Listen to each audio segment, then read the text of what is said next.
पिछले लोकसभा चुनाव में बीजेपी जौनपुर से सीट हार गई थी, इसलिए पार्टी इस बार कोई रिस्क लेने के मूड में नहीं है। धनंजय सिंह ने आगे की रणनीति तय करने के लिए आज अपने करीबी लोगों की बैठक बुलाई है। समझा जा रहा है कि वे बीजेपी को समर्थन देने की घोषणा कर सकते हैं। राजा भैया और धनंजय सिंह, आखिर क्या कॉमन है इन दोनों नेताओं में? तारीख 14 मई को क्या रिश्ता था दोनों बाहुबली नेता का? अब इसे संयोग कहिए या फिर प्रयोग, पर दोनों नेताओं ने इसी दिन अपने करीबी लोगों की बैठक बुलाई। धनंजय सिंह ने जौनपुर में अपने घर पर मीटिंग बुलाई। राजा भैया ने प्रतापगढ़ में अपने बेंती पैलेस पर जनसत्ता दल के नेताओं को बैठक बुलाई। दोनों नेता इसी महीने केंद्रीय गृह मंत्री अमित शाह से मिल चुके हैं। इसके आगे की रणनीति तय करने के लिए बैठक बुलाई गई है। न 3 में न 13 में, ये कहावत बड़ी पुरानी है। इस बार लोकसभा चुनाव में राजा भैया और धनंजय सिंह का यही हाल है। रघुराज प्रताप सिंह उर्फ राजा भैया अपनी पार्टी जनसत्ता दल है। इस पार्टी के 2 विधायक हैं। प्रतापगढ़ और कौशाम्बी समेत आसपास की लोकसभा सीटों पर राजा भैया का प्रभाव है। वहीं पिछले 6 सालों से राजा भैया कई मौकों पर बीजेपी का समर्थन कर चुके हैं। इसी चक्कर में उनका अखिलेश यादव से संबंध भी खराब हो गया है। साल 2018 के राज्यसभा चुनाव में उन्होंने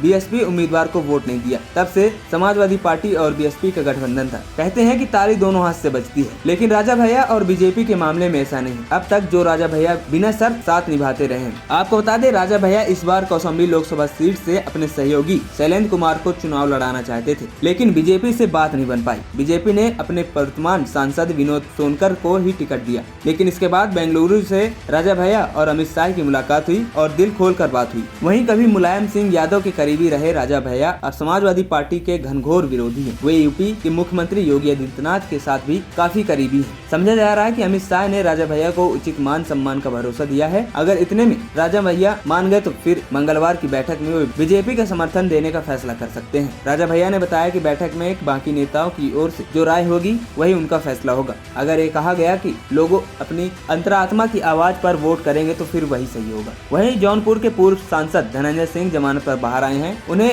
एमपी एमएलए कोर्ट ने 7 साल की सजा सुनाई थी। उनकी पत्नी श्रीकला सिंह जौनपुर से बीएसपी की उम्मीदवार थी। उन्होंने नामांकन भी भर दिया था, पर बाद में उन्होंने अपनी उम्मीदवारी वापस ले ली। सूत्रों का कहना है कि 3 दिनों पहले दिल्ली में धनंजय सिंह और उनकी पत्नी ने केंद्रीय गृह मंत्री अमित शाह से मुलाकात की थी। इस मुलाकात में क्या बात हुई, अब तक तस्वीर साफ नहीं हुई। बीजेपी ने जौनपुर से कृपा शंकर सिंह को ही उम्मीदवार बनाया। सूत्र बताते हैं कि अगर धनंजय सिंह की पत्नी बीएसपी से चुनाव मैदान पर रहती तो बीजेपी की राह मुश्किल हो सकती थी। पिछले लोकसभा चुनाव में बीजेपी जौनपुर की सीट हार चुकी थी, इसलिए पार्टी इस बार कोई रिस्क लेने के मूड में नहीं है। धनंजय सिंह ने आगे की रणनीति तय करने के लिए आज अपने करीबी लोगों की बैठक बुलाई। समझा जा रहा है कि वे बीजेपी को समर्थन देने की घोषणा कर सकते हैं। खबरी चौखट की रिपोर्ट।